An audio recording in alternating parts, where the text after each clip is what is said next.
Hello friends, welcome to Pavithra life style. நம்ம இன்றைக்கி இந்த வீடியோவில் ஈஸியாகவும் குயிக்காகவும் செய்கிற மாதிரி ரொம்ப டேஸ்டான சக்கரை பொங்கல் எப்படி செய்கிறதுன்னு தான் பார்க்க போகிறோம். நம்ம இன்றைக்கி இதை குக்கரில் தான் செய்ய போகிறோம். வாங்க எப்படி செய்கிறதுன்னு பார்த்துடலாம்.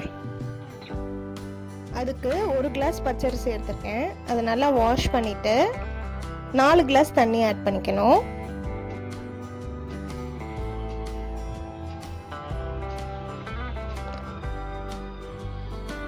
ஆறுலேருந்து 7 விசில் விட்டு தனியாக எடுத்து வச்சுக்கலாம்.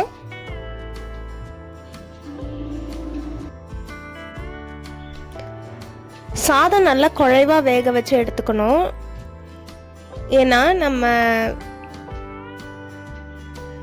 வெல்லம் பாகு எடுத்து ஊற்றும் போது சாதம் இன்னும் விரைச்சிக்கும். அதனால நல்லா குழைவாக வேக வச்சு எடுத்து வச்சுக்கோங்க. இப்போ வெல்லத்தை கரைச்சி எடுத்துக்கலாம். 1 கப் அரிசிக்கு 1 கப் வெல்லம், 1/4 கிளாஸ் அளவுக்கு தண்ணி ஊற்றிருக்கேன். வெல்லம் ஜஸ்ட் கரைஞ்சா மட்டும் போதும். இதுக்கு எதுவும் பக்குவம்லாம் கிடையாது.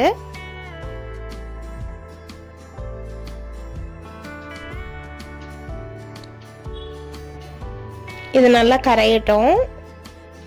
அந்த கேப்ல நம்ம ஏலக்காவை அரைச்சி எடுத்துட்டு வந்துடலாம். ஏலக்காய் பொடி வச்சுருந்தீங்கன்னா இந்த ஸ்டெப் நீங்கள் ஸ்கிப் பண்ணிக்கலாம். அது இல்லைன்னா இந்த மாதிரி 4 ஏலக்காவை 1 டீஸ்பூன் சர்க்கரையில் போட்டு நல்லா அரைச்சிங்கன்னா நல்லா பவுடர் ஆகிடும். அதுக்கப்புறம் இந்த மாதிரி 2 துண்டு இஞ்சி எடுத்து அரைச்சி தனியாக சாறு எடுத்து வச்சுக்கணும். அது கம்ப்ளீட்லி ஆப்ஷனல். உங்களுக்கு வேணும்னா ஆட் பண்ணிக்கோங்க.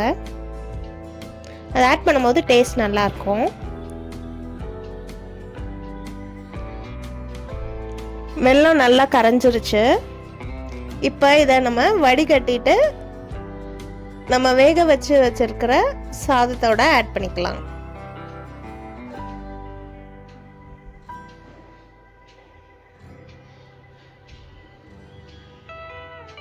வடிகட்டி ஆட் பண்ணுங்க. ஏன்னா வெல்லத்தில் ஏதாவது கல் மண் இருக்கும்.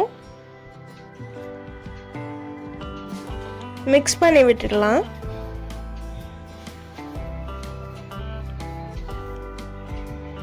இது கூடவே நம்ம ஆல்ரெடி பவுடர் பண்ணி வச்சிருக்க ஏலக்காய் தூள் அதையும் ஆட் பண்ணிக்கலாம்.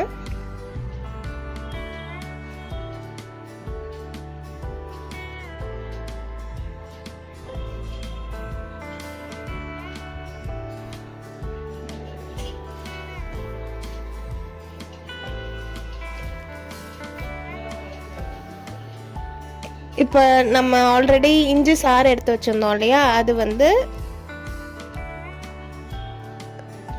to 3 டேபிள் ஸ்பூன் அளவுக்கு ஆட் பண்ணிக்கலாம்.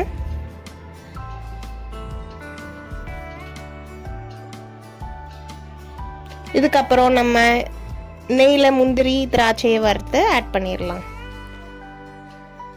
இப்போ நல்லா நெய் சூடானதும் நெய் 2லேருந்து 3 டேபிள் ஸ்பூன் ஆட் பண்ணிக்கோங்க. உங்களுக்கு அந்த டேஸ்ட் எவ்வளோ பிடிக்குமோ அதுக்கேற்ற மாதிரி கூட நீங்கள் ஆட் பண்ணிக்கலாம். ஒரு 10 முந்திரி,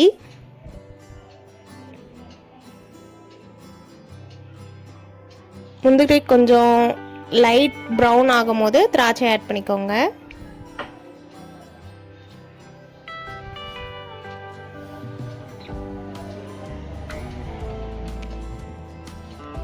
திராட்சை நல்லா பலூன் மாதிரி வந்ததும் நம்ம ஆல்ரெடி ரெடி பண்ணி வச்சுருக்க சக்கரை பொங்கலில் ஆட் பண்ணிடலாம்.